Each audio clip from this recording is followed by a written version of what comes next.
What's up, everybody? I don't like the way that sounds. No, we should. Excuse me, man. I'm loud today. There we go. Much better. Much better. Or wait a minute. I know why I'm loud. I'm not that loud. I'm loud enough. Loud enough. Loud. Wow. Yeah, there we go. I'm about right. What's up, everybody? You know, I should probably play the song, shouldn't I? Let's play the song. Announcement by Governor Cuomo. We are waiting for that. About 6 minutes late on that. I want to bring in Leo Terrell. Leo, it seems to me like there might be something else at play. Hold on, let me mute this over here. I don't want to get in trouble for doing too much. Oh, I mute the sound on here. I guess I can't. What's up, guys? The audio, I know the audio is low on the video because I can't play it yet. I can only play when Cuomo comes on. That's why, guys. Just give me a second. We'll get it going here. Let me, I gotta do something too. Harold is doing very good. He's eating right now, I think. I think he's eating right now. Anyways, alright, let me turn this down. We don't need to hear the song. The reason why it's quiet, I don't want to get in trouble for playing too much of this video, because this is coming straight off my TV. You know what I mean? I'm waiting for it. It's about to come up, and I didn't want to wait and then take the time to try and get everybody in here. So we are going to, what's up, Tim? Hey, Aaron, you like my new cat, huh? So yeah, I'm just waiting for it to start. I didn't want to wait till after it started and miss part of it, right? So we're just going to go ahead and they say within the next 5 minutes he's going to come on stage. So we're going to wait for it, right? Let me share this video so people know that I'm live. Let's go to Facebook. Maybe we can get some Facebook people to come through. But yeah, he's loving life. Him and Donnie and everybody have been playing really well. So, actually, you know what? Hey Siri, turn bedroom light to green. Forgot to lower my color down. Oh, I said Siri, huh? Shoot. Hey Alexa, turn bedroom light to green. There we go. Much better. Much, much better. What do I look like up here? Let's see. Yeah, I'm just waiting for it to come on, guys. As soon as it comes on, then hey, we're gonna show you. I just, like I said, I don't want you to miss anything. Subtitles, yeah, I guess I could put on subtitles. Hold on, let me go over here. The problem, oh, there we go, subtitles. There we go, hey. You know, I'll turn it up a little bit. Now the song should be over. Let's see. Yeah, oops, I shouldn't be playing this down here. We don't have the audio yet. Booth, tell me when we get the audio. This is Paul Fishman who's speaking right now. And again, here we just want to run these down. We've got Paul Fishman who is speaking, as well as a couple of other attorneys here. And the important part of this, so these are all his attorneys, is that we do not anticipate hearing from Governor Cuomo himself, just his legal representation. Fair assessment? Yeah, fair assessment, because this is obviously Let me see if I can find this somewhere else. It seems like they're having technical issues, and it looks like the audio just turned back on, so we'll go back to it. Thank you, Brian. Today by my colleague, Mitra Hormozy of the law firm of Walden Mocht and Harron, as well as Rita Glavin of Glavin PLLC. Ms. Hormozy and I represent the Executive Chamber of the State of New York, and Ms. Glavin represents the Governor of New York in connection with the Attorney General's investigation of the allegations of sexual harassment. And we're here today to talk a little bit about that investigation. So let me start first by explaining the idea of Ms. Hormozy and I representing the Executive Chamber of the State of New York. Those of you who cover Albany and the governor's office know that that's a fancy and slightly old-fashioned way of saying the office of the governor. We don't represent the governor personally. Ms. Glavin and her colleagues do. In March, as you all know, the governor referred to the Attorney General of New York a request that she select an independent law firm to investigate allegations of sexual harassment and the surrounding circumstances. About a week or 10 days later, Ms. Hormozy and I and our law firms, of course, were engaged to represent the executive chamber. And our role is actually pretty simple to understand, I think. Our first goal, our first purpose was to make sure that the investigators got all of the information and all of the documents, whether they were hard copy and electronic, that they were entitled to. And as you might imagine, that involved a pretty massive production over the course of the next 3 or 4 months, an enormous number of hard copy and electronic documents. And the second part of our task was to represent chamber employees if they didn't choose other counsel, who wanted us to accompany them to the interviews that were requested by the investigators. And the third was to make sure that the chamber and its employees were treated fairly. And it's the last of those things that I want to address briefly. As you know, the special deputies on behalf of the Attorney General issued a 165-page report on Tuesday at 11 o'clock. As you all know, this is not like an ordinary civil or criminal proceeding. Their report will not be followed by a civil hearing or a criminal or a trial to determine the accuracy of their conclusions, how they got there, or to weigh the evidence. For the people in the chamber, this was the end of the line. This was for what the Attorney General and the investigators meant to have as effectively the first and last word. As a result, a few weeks ago, we asked the Attorney General's office to provide the people whose conduct would be discussed, the conduct that would be evaluated, and as you now know, the conduct that would be criticized. We asked for them to provide draft copies of those reports to the people whose conduct was really implicated by their findings. And we asked them to do that because we had concerns, as people would in any circumstance like this, that there might be things that were inaccurate, there might be things that were not sufficiently thorough, there were things that might be included or excluded from the report that might be fair or unfair. And we wanted to make sure that the people who were going to be discussed had an opportunity to respond before the report was made public. In the end, the Attorney General's office refused that request, and everyone in the chamber, from the secretaries to the governor, who were discussed in that report, got that report at exactly the same time as those of you in the press did and as you, the members of the public, did. And that was problematic because their opportunity to challenge, to rebut, to raise questions did not occur until after the report was public. And in today's media world, with its 24/7, all of those allegations were out and being reported while people were first flipping open the pages. Our request was not an unusual one. It turns out that it is really a commonplace occurrence in these kinds of investigations. It's state of the art, really, for investigators to provide that sort of information ahead of time to people who are being investigated. The Department of Justice Office of the Inspector General does it. The GAO does it. The New York Inspector General does it. Most, if not all, inspectors general in Washington do it, and they do it because they want to make sure that they're being fair to the people who are being investigated, but they also want to do it for themselves and for the public to make sure that the report is accurate. That did not happen. And as a result, it's now taken some time, and you'll hear from Ms. Glavin in a little bit about things that relate to the governor in particular, but it's taken some time for people to sort through the report and to see what they might think is actually not correct. So I'll give you one example today, which is one that got some press yesterday and the days before, and it's the one really in which the special investigators take issue in particular with the activities of the chamber as a whole, by the group of senior employees as a whole, and that's with respect to the allegations that were raised by Ms. Boylan last December, and when she started tweeting about the governor as a sexual harasser. And as the report makes clear, the governor's office, the chamber, did two things. One, released some records that related to the circumstances of Ms. Boylan's departure from the chamber. And the second was to consider and ultimately decide not to publish either an op-ed or a letter regarding Ms. Boylan or about the governor.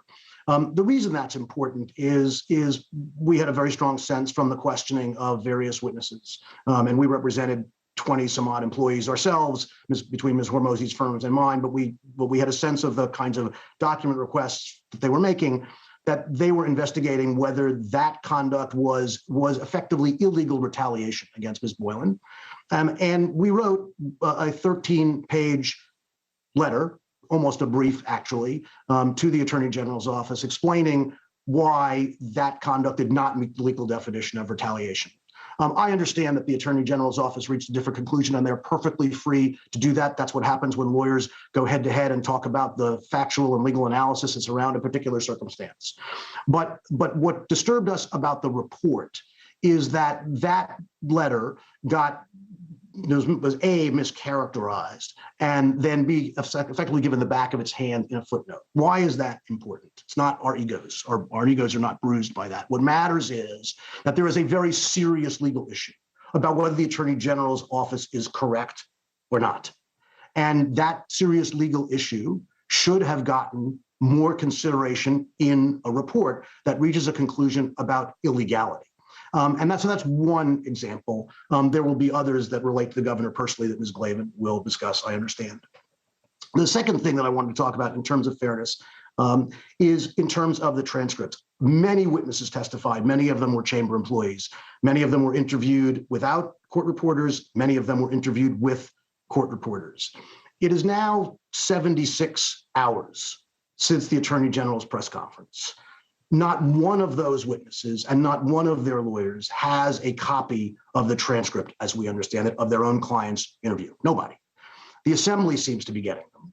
District attorneys seem to be getting them. But the witnesses who still want to look and see whether their testimony was recorded accurately, whether the question was right or wrong, and even the public who might want to see how the questions were phrased, what the evidence actually is, does not yet have a copy to see that. And that's a particular problem for the people whose conduct was being questioned. It's also a particular problem for the governor and the chamber as we respond to that report, because it's, as you can imagine, as lawyers, what we like to do, what we need to do, what we're entitled to do on behalf of our clients is to see the evidence so that we can properly respond to it. But right now we can't. And so my one ask, it's too late to fix getting the report before it comes out.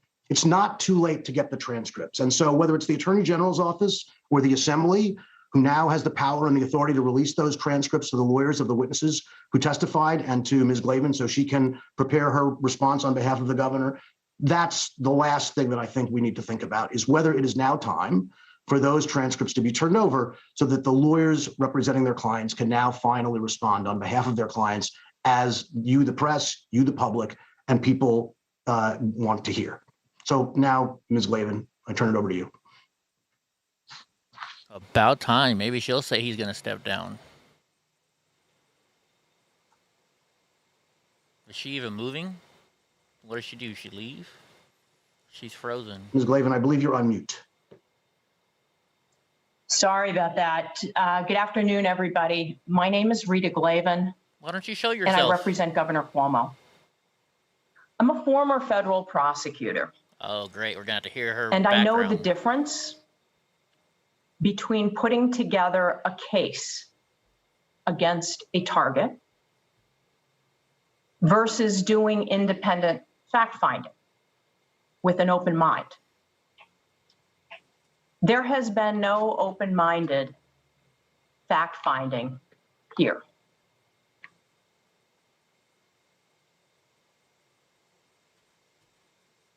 Does she know how to talk or what?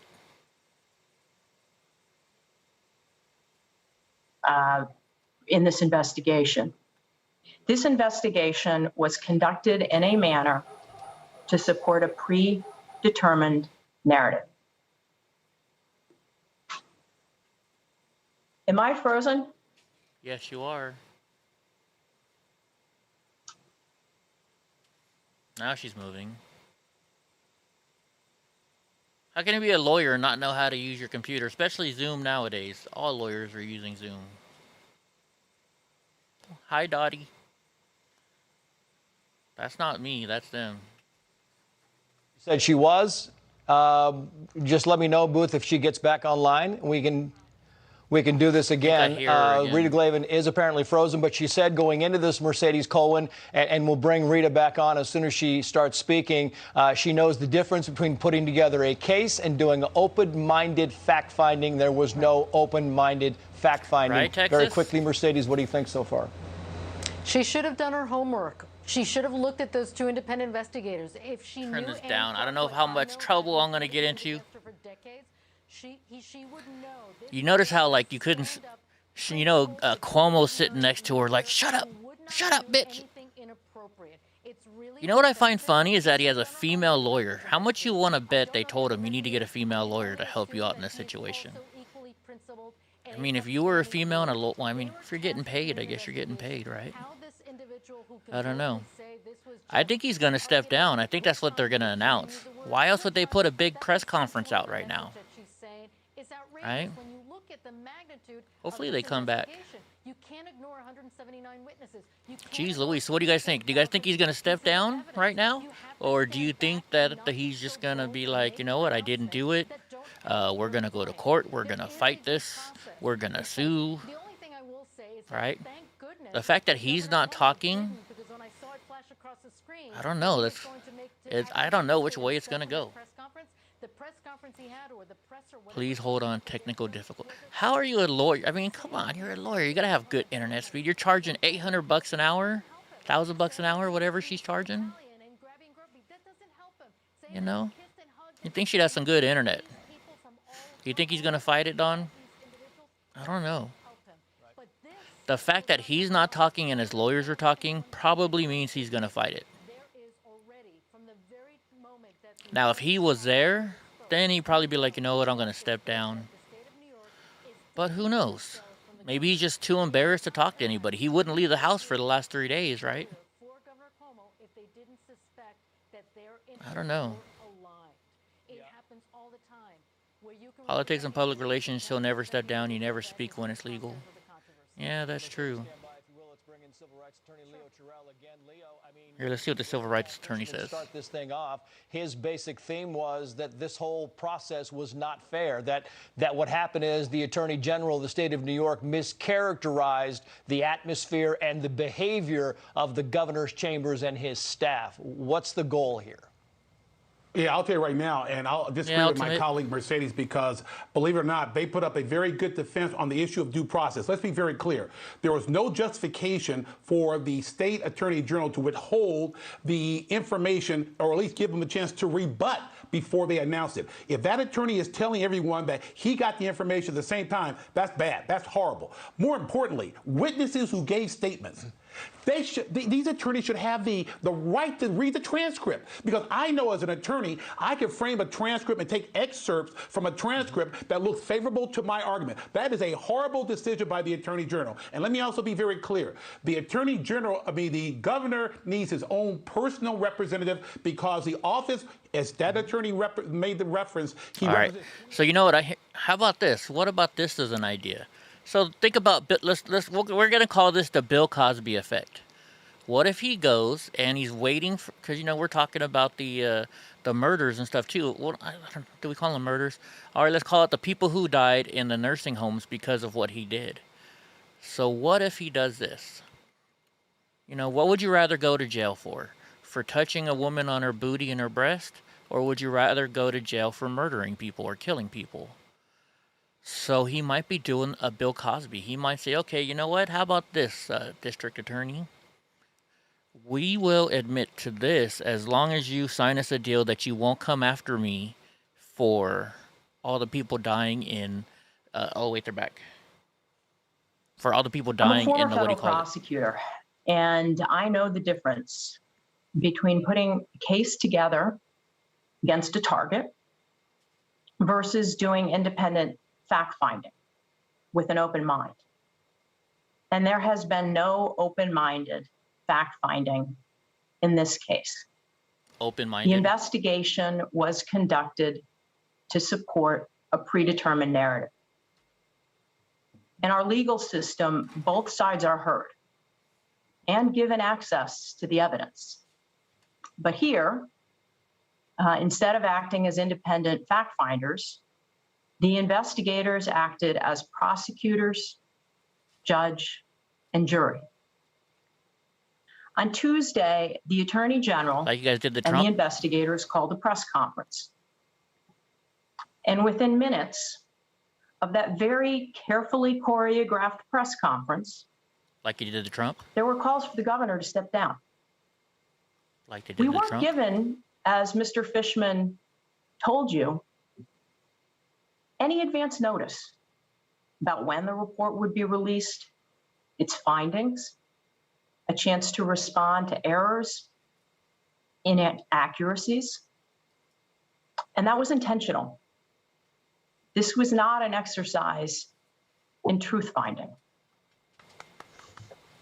Let me tell you that on just our review of the report, and again, as Mr. Fishman informed you, we do not have the underlying evidence that has not been provided to us Sagittarius. from that report. We have not had a chance to examine the transcripts or even memos of interview of the 179 people that the Attorney General interviewed. But what I do know, based on the limited information we've been given access to, there are contrary facts and omissions from that report. And you have to ask yourselves why. I'm going to give you 3 examples. No way, Texas. No way. No way. The first relates to Executive Assistant number 1. What she has alleged is perhaps the most significant allegation made against the governor. She has said that during the work day, the governor groped her breast in his office. In essence, she has accused Governor Cuomo of sexual assault. Yeah.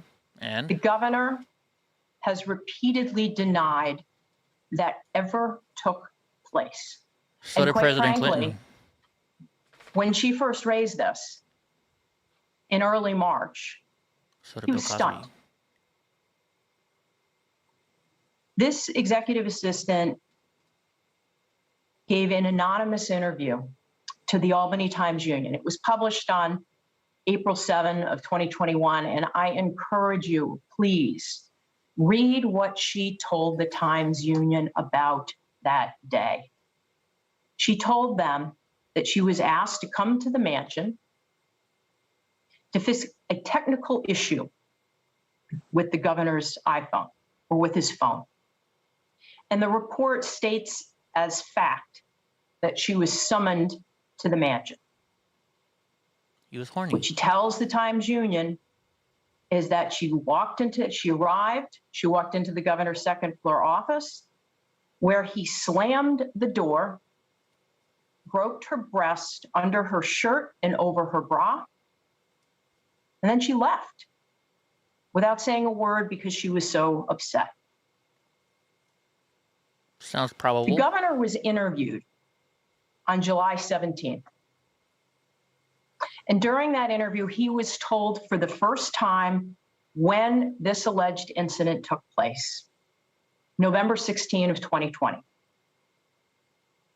And after that interview, I did, as the governor's lawyer, what I would have expected that the investigators had already done. Right, Deborah? I did what any investigator would do, which is I reconstructed the events of that day. Me and my team went through the emails for that day, all the entrance and exit records, and this woman's story, which is stated as fact in the report, is false. The documentary evidence does not support what she said. You can't delete an email? And what is disturbing to me is that the 2 investigators did not show that evidence to you. They ignored it. Who Ask knows, them Sagittarius? why. Let's go through the timeline of November 16th. Let's. Okay?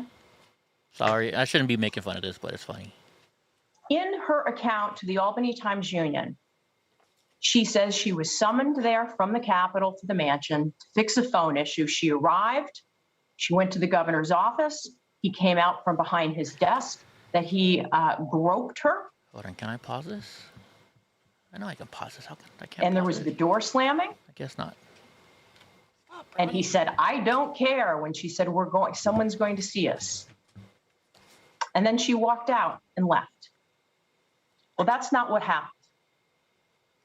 She was at the mansion that day for several hours. She wasn't just working with the governor, she was working with other staffers. Emails that she sent while she was at the mansion reflect that she was joking while she was there. She was eating snacks. And she even offered to stay longer at the mansion when her work was done. She didn't think she was going to be Here groped. is the timeline that the investigators don't talk about. She arrived at the mansion at 11:59. Within 5-6 minutes after she's there, she's forwarded a speech, okay, from Stephanie Benton, who was also in the mansion that day. The truth. She was there to work on a speech, not to fix a phone. Don't call me Shirley. And over the next hour or two, the governor was on phone calls with other governors, and he was preparing for a 2 o'clock phone call with governors and the Vice President of the United States about COVID. And he had a series of scheduled calls with governors in connection with that.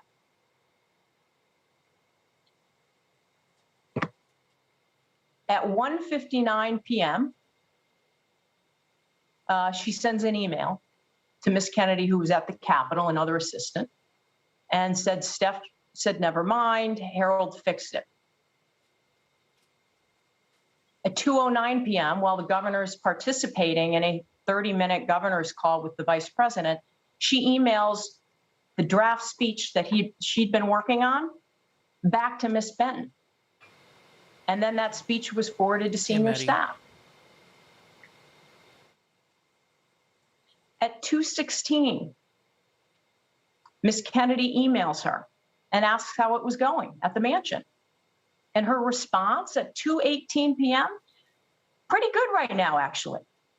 Carol just came through with some cheese and crackers, so I'm happy now. Carol is a member of the mansion staff. And where Carol serves cheese and crackers is not on the second floor of the governor's offices, it's on the first. How do you know that? And when she emails You tell about me you getting the can't walk cheese them and the up to the second crackers, floor? Miss Kennedy replies back, you gotta love the cheese. At 2:37, He's the governor. He can have his cheese and Executive crackers Assistant wherever he 1 then wants. emails Miss Benton again, and she says, hey, the gov just came in, said he was good. You need me to do anything else for you before I head back to the Cap? What that email reflects, when it says the governor just came in, there is an office on the first floor of the mansion where the governor's assistants work when they are there. Unless he asks them to come up, reflects that the governor came into that office to say he was good. Didn't need anything else. And then she emails Stephanie Benton to say, is there anything else that you need me to do here before I head back? The governor then was on a phone call with his chief of staff, and Executive Assistant 1 left the mansion at 2:47. This does not in any way, shape, or form reflect what Executive 1 told the Times Union. And again, I ask, why did this report ignore documentary evidence, and why did they not want to tell you? The report instead suggests that the governor falsely testified that there were people around. That he said to touch a woman's breast, who I hardly knew, in the mansion with 10 staff around. And what the report said, there wasn't evidence that there were 10 mansion staff around in the vicinity of his second floor office that day. Well, the report's wrong. Say anything and you lose your job. That's all I'm saying. Records reflect that senior staff members were in the mansion working with the governor that day while Executive Assistant 1 was there. Right, Jelena? Pete Jiminian, Stephanie Benton, Melissa DeRosa, the House staff, as you know, Carol. Carol's usually there with one or two others. There were actually staffers that came in and left to drop something off. I think so, Don. Did the investigators ever ask those senior staffers about November 16th? Ask them. Ask the Attorney General. Release the transcripts. Oh, man, I got to make a cheese and crackers video now. Because I'm betting they didn't. Probably because Cuomo said you say something, you're fired. 5 minutes for the Attorney General's investigators to send a subpoena asking for all emails and records for November 16th, and they didn't do it. You got to ask yourselves why and what this report was designed to do and to not do. Why is she going to blame the Republicans? You damn conservatives. When Executive Assistant 1 claims the governor slammed his door, if you're to ask anybody who works in the mansion, because of the age of the mansion, a door being slammed shut echoes. The report doesn't say that anyone corroborated hearing a door slammed, because the fact that the Executive Assistant 1 was in the mansion that day, that's not an often thing that happens during the workday, that Executive Assistant 1 is in the mansion for several hours.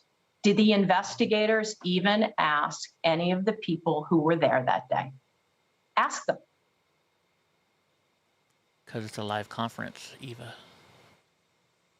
I'm going to go to second example. Ooh, now number 2. Because he's a number 2. Statements that undermined Lindsey Boylan's claims were ignored in this report.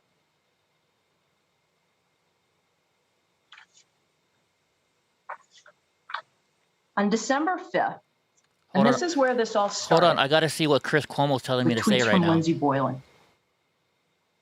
On December 5th, she tweeted, now this is 2 weeks.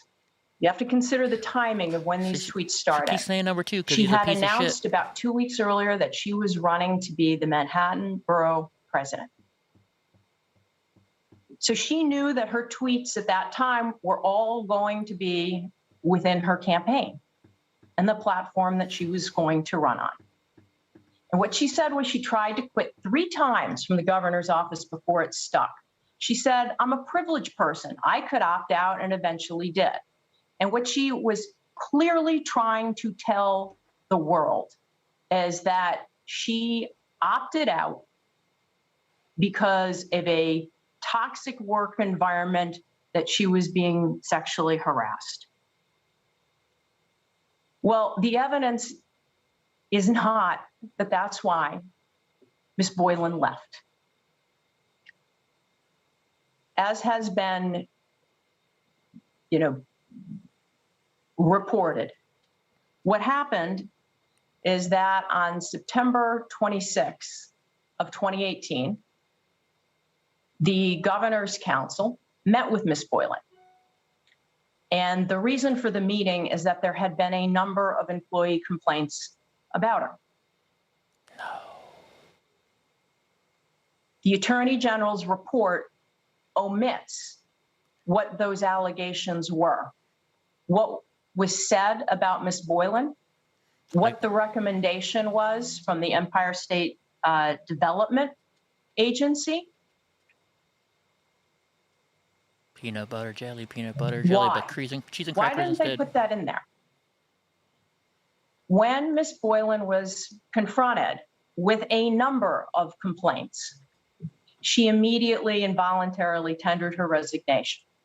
She then sent an email throughout the chamber. She was resigning. We want to know what happened 4 days later? She called the governor's council Chris is telling her to shut the fuck up. and said she wanted her job back.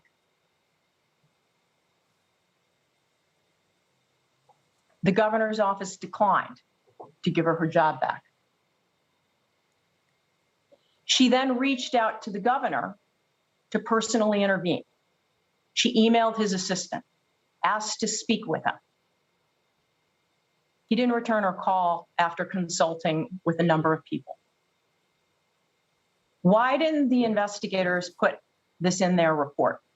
Particularly when 2 weeks after she started her campaign, she was leading the public to believe a false story, that she left because of sexual harassment and a bad work environment, when in fact she left after being confronted with a number of complaints and then really wanted her job back and they wouldn't give it back. Are you too, Jordan? The fact that this is not in the report goes to Ms. Boylan's credibility, and it goes to the credibility of the investigators and their investigation and their fact-finding. I want to make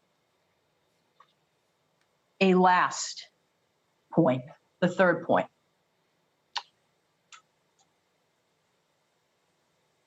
After Ms. Boylan began tweeting in December of 2020, there were phone conversations, I think like 66, between Amanda. Ms. Boylan's primary campaign consultant, person by the name of Trip Yang,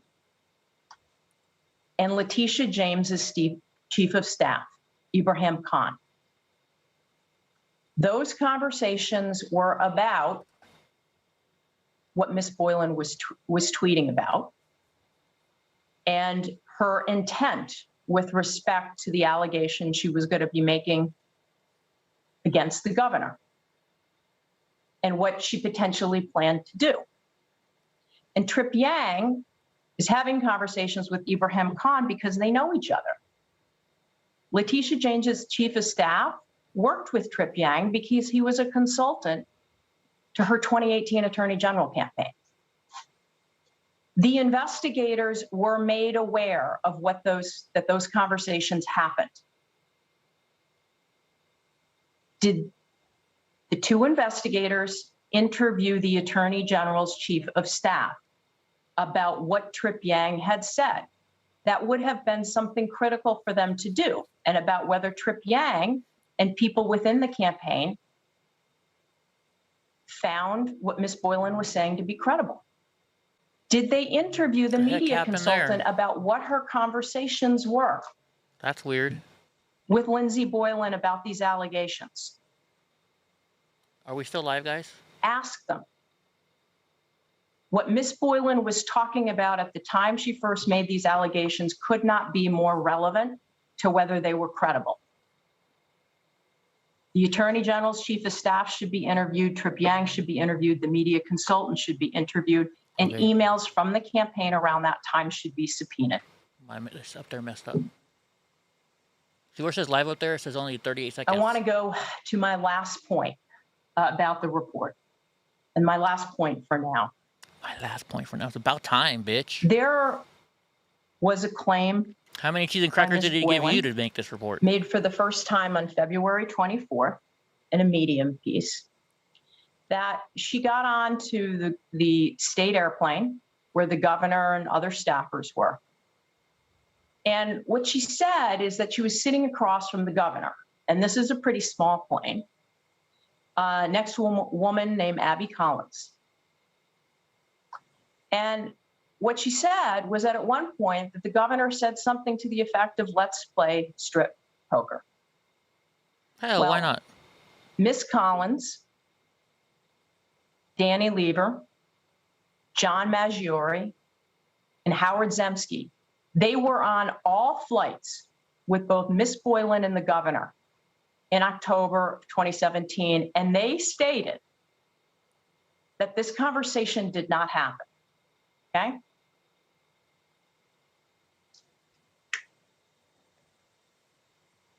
What does the report say?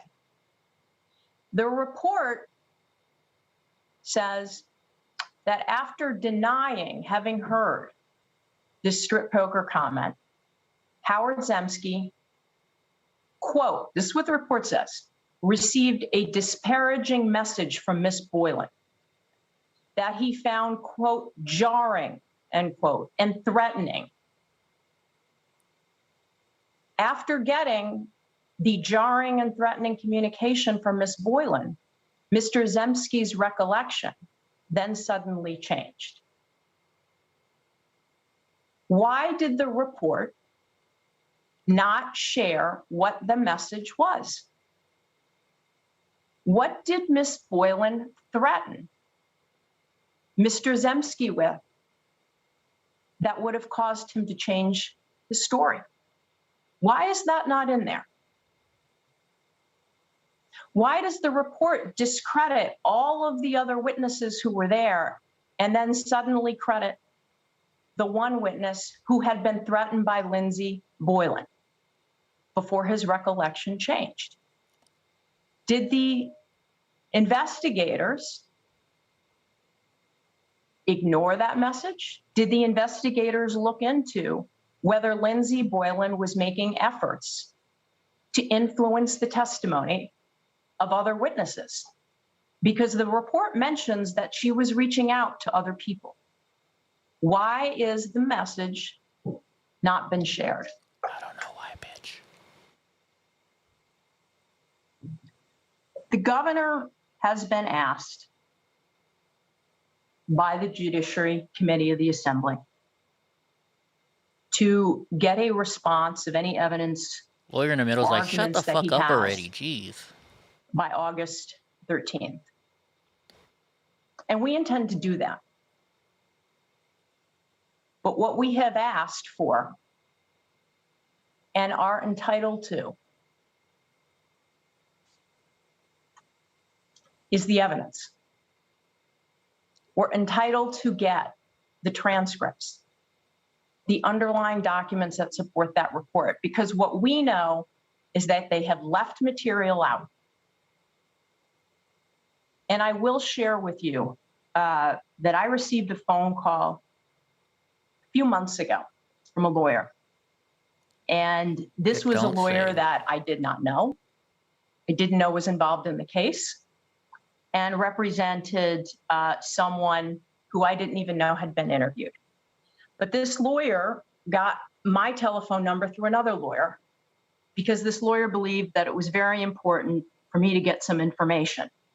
And the information was that the manner of questioning alarmed this lawyer, that I was being warned that minds were made up and that questions pushed back oh, yeah, look at that face. on evidence that was favorable to the governor, and particularly information this witness had to provide about credibility. The governor deserves to be treated fairly, and he must be. Dumbass. That did not happen here. This was one-sided, and he was ambushed. Oh, no. There's a rule of law in this country. I believe in it. Give us the opportunity to have the evidence, and we're going to give our response. Thank you. Yay, she's shutting up. Oh my gosh. I did not have sexual relations with that woman. Somebody else talk. Who's next? I believe we're taking questions, but I don't know what the mechanics of that. Oh, let me ask a question. I want to ask a question. How do you ask questions? Oh, she's drinking that water like. Ask a question. Please use the raise hand function at the bottom of your window. I got through we'll these just take a brief moment to compile the Q&A roster. I don't know where they got this from. I want to ask a question though. Oh my goodness. Yeah, I'm going to the store right now. I'm going to go buy some cheese and crackers. Maybe I can get Mr. Nice Guy to sing a song for me. Remember, you know First question comes from Marsha Kramer, WCBS TV. Oh, CBS. It's going to be a layup.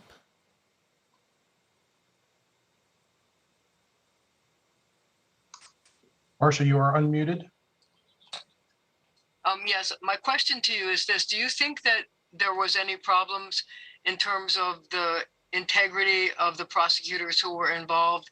Some of them, including Mr. Kim, had prior investigations of people in the Cuomo administration and even the governor himself. Do you think that that prejudiced him, or was the governor given a fair hearing when he was questioned by him? Turn your freaking lap or your notifications off. Let me answer the first part of that question, and then I'll let Ms. Glavin answer the second part of this question. Look, I've known Mr. Kim for a pretty long time, and I'm loath to criticize people I know who are members, who are very highly regarded members of the bar.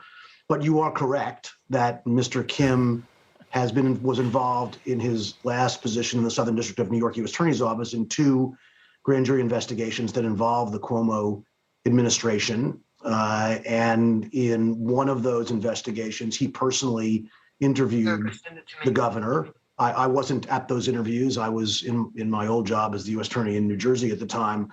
And so I don't know exactly what transpired in that interview. And then the governor has relayed that he complained about Let's see if they let Fox News ask the a assistant question. U.S. Attorney and the U.S. Attorney in the Southern District to the White House at some point. I obviously was not part of that conversation either, but the governor does have concerns, very serious concerns, about whether Mr. Kim was the independent investigator that the Attorney General promised she would appoint in this matter. But Ms. Glavin may have additional thoughts.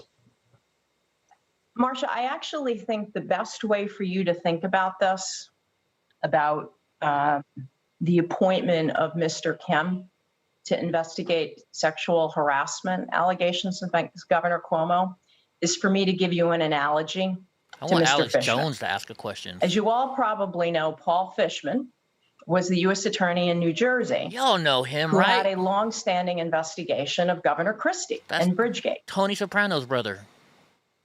What do you think would be the propriety if now fast forward 5-6 years later, Governor Christie was accused of sexual harassment allegations, of appointing Paul Fishman to be the one to do that?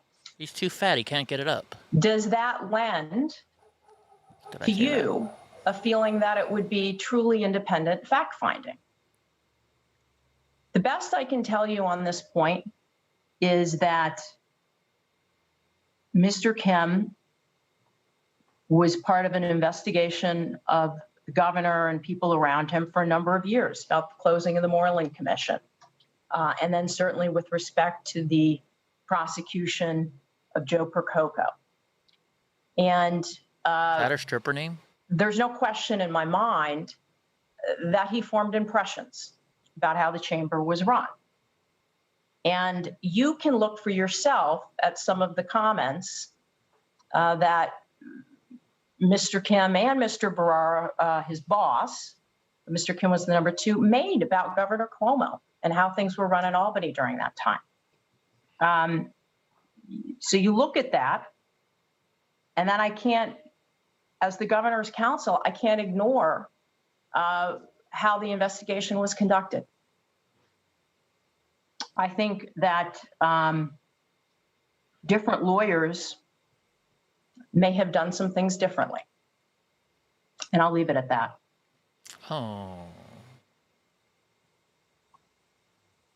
Man, I wish I was high right now. It'd be so funny. Your next question comes from Jimmy Vilkind of the Wall Street Journal. Mr. Vilkind, your line is now open. Hey, Please ask the unmute Wall your Street microphone. Journal where my fucking check is for the video that they stole of mine and Trooper used. number 1 alleges that the governor ran his finger down her spine and said, "Hey, you."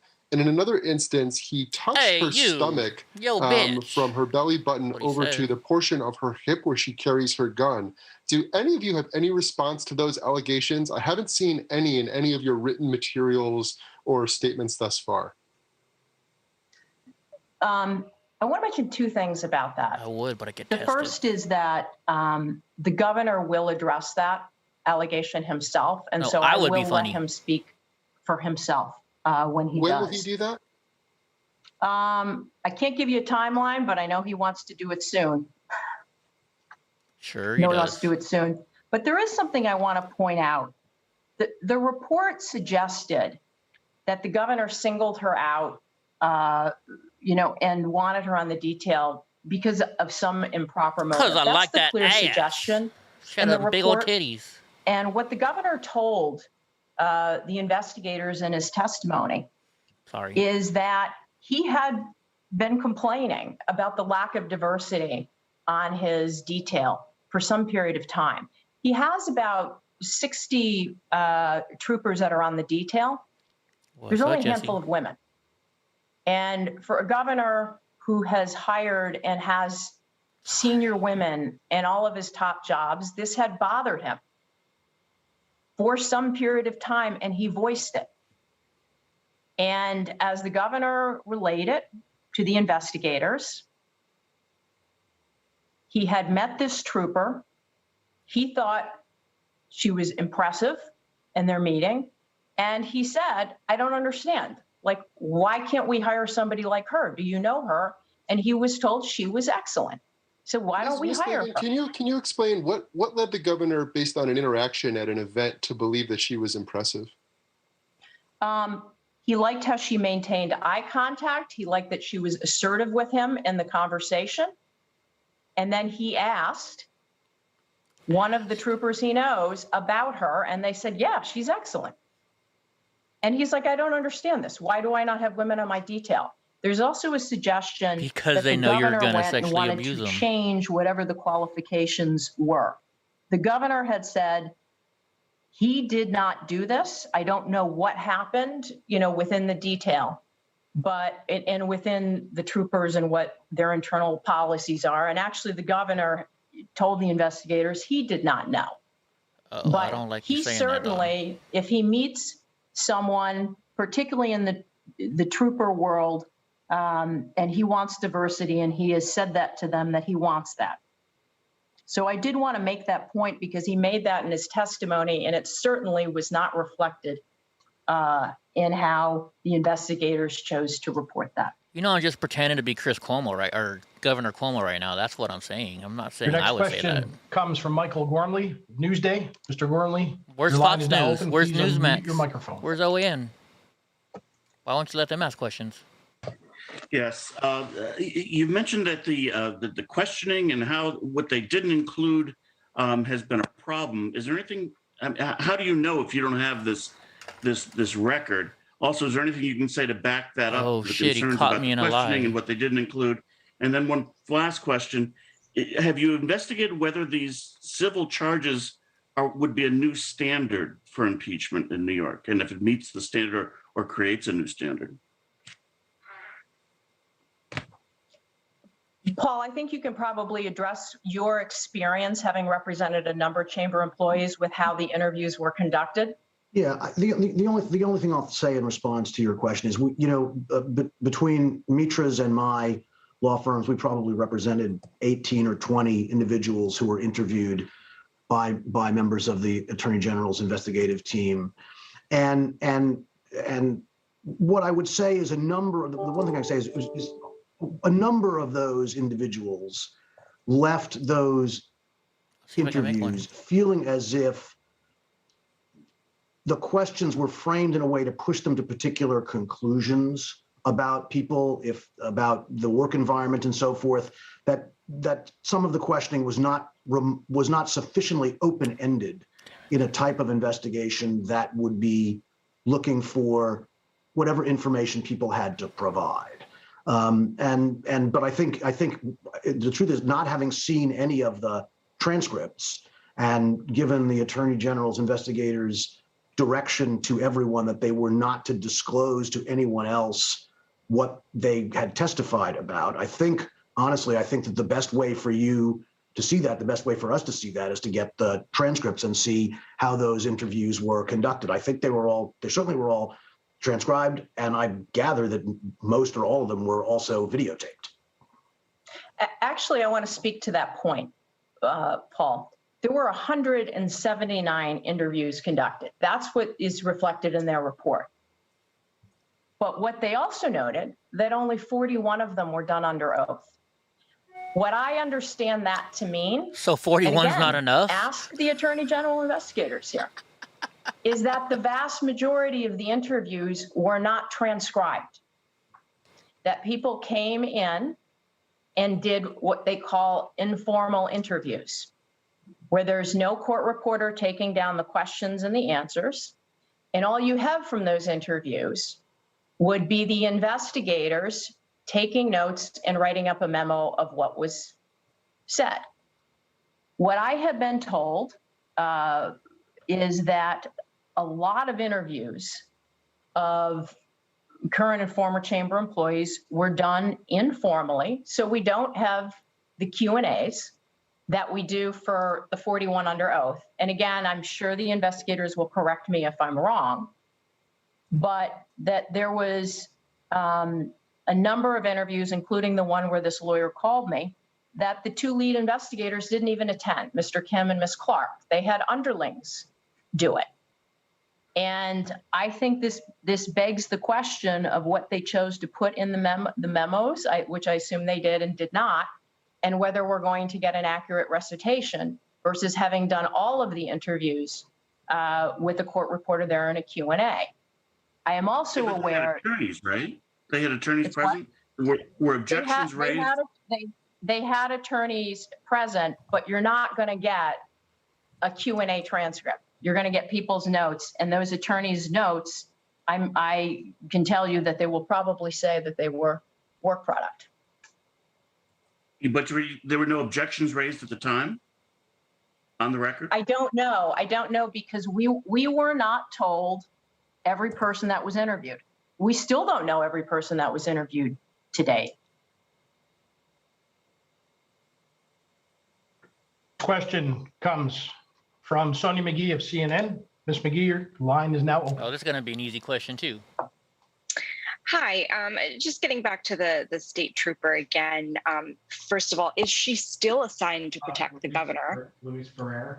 And Yes. Is she, and oh, she is. And as you know, what is being done to protect her and others who have spoken out with these claims against the governor against potential retaliation? And then, my other question just about your, sort of log of the day of the executive assistant. Is it possible that the executive assistant could have come on another day that just wasn't reflected in the log? What is the mechanism used to log people coming and going from the executive mansion?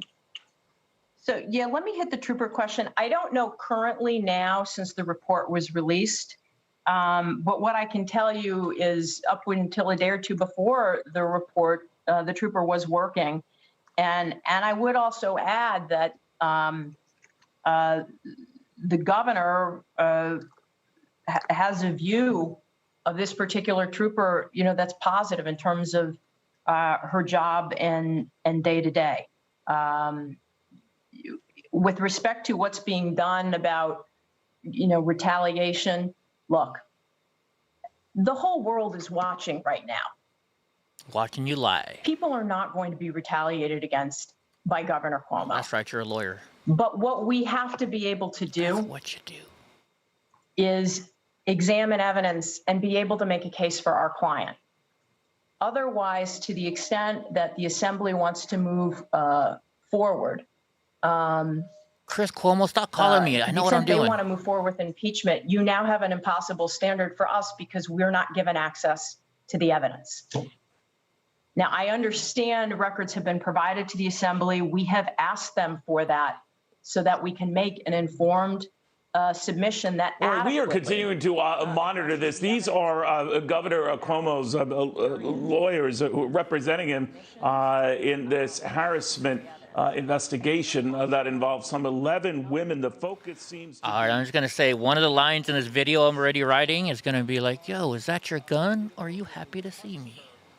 and a lot of other things that the woman felt compelled to talk to Albany sheriffs Even Fox about. News is like, this bitch is boring. That was the focus and remains the focus of much of these responses, as well as the case of a state trooper who works in the governor's detail. Some confusion as to whether she's still does, but they're trying to present a case that the investigation itself did not allow them to respond or even know to whom investigators were talking. Brian Yennis is with us right now. He's followed this from the very beginning. Now, they do have to, at this point, Brian, make sure. What do you guys think? You guys want to hear the rest of it? I thought maybe he was going to step down. Are you guys done with this? Do you want to hear the rest of it? Because even Fox News doesn't want to show the rest of it.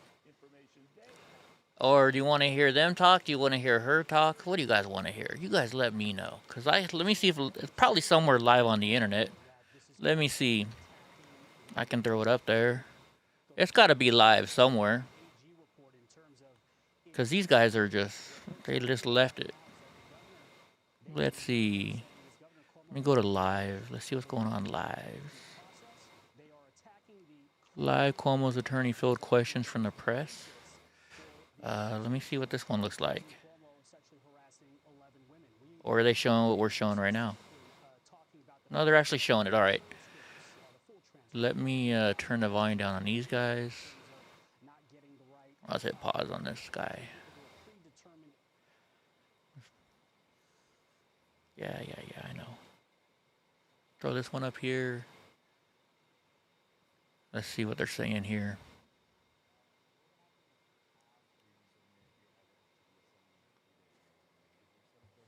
Process laid out before the assembly considers drafting articles of impeachment in which, the governor or the executive member gets to testify before the committee or its investigators or anything along those lines? Yep. Let me take the first question.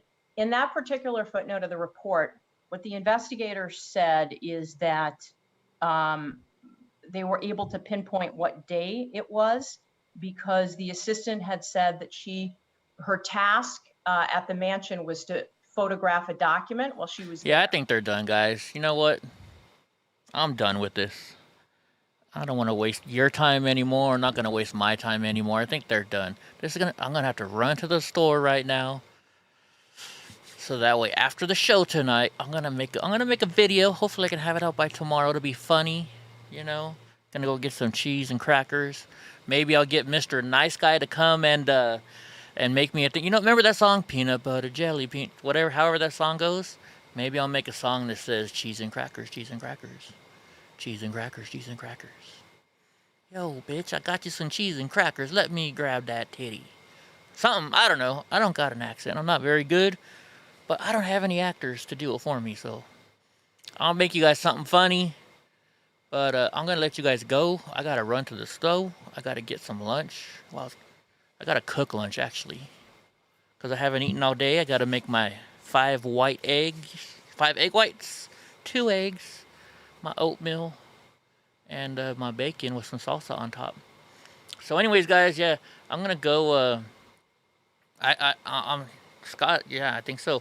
Will you guys tell me, is Scott the only one that agrees with me? I think what he's doing is this. He's going to pull, I'm going to call it, like I said, the Bill Cosby effect. I think what he's going to do is say, look, you know what? Okay, I'll agree to this, and, I'll take a deal on the touching of these ladies inappropriately. But what you got to do, though, is now if I do that, then you can't come after me for, then you can't come after me for all the deaths of the people that that lived in nursing homes where I put crazy COVID patients in there. So yeah, I'll make that deal with you. So think about it. She said it's up to 1 year in jail for groping a person, right? Or that's what I heard earlier. Would you rather have 1 year in jail or go to jail for murder? So, all right, guys, we'll be back. 1:40 here. I'll be back in 4 hours and 20 minutes. Like I said, I got to go run to the store. I'm going to get some stuff for this video. I got to get some lettuce. And I got to find some good snacks that I can eat. Go get some grapes maybe or something. Who knows? Something healthy. Maybe strawberries. Hopefully they got strawberries. All right, guys. I'll be back tonight. This is done. It's boring. There's nothing else going on. So, hey, I got a question. I switched up I'm shooting this stream out now in 4K or in 1080p. Does this screen look clearer than the 720p you guys were getting before? Does it look better? Does it look more, what should I call it? Clear? Do I look clear? That's what I'm asking you. Do I look a lot clearer? You know, just curious. You can let me know. It does? Okay, cool. I'm glad. I'm glad. I had to do a whole bunch of work to move everything around to do this for you guys, so much better. All right, cool. I'm glad. Thank you. See, we're doing things better nowadays. All right, guys, we'll be back in 4.5, a little under 4.5 hours, guys.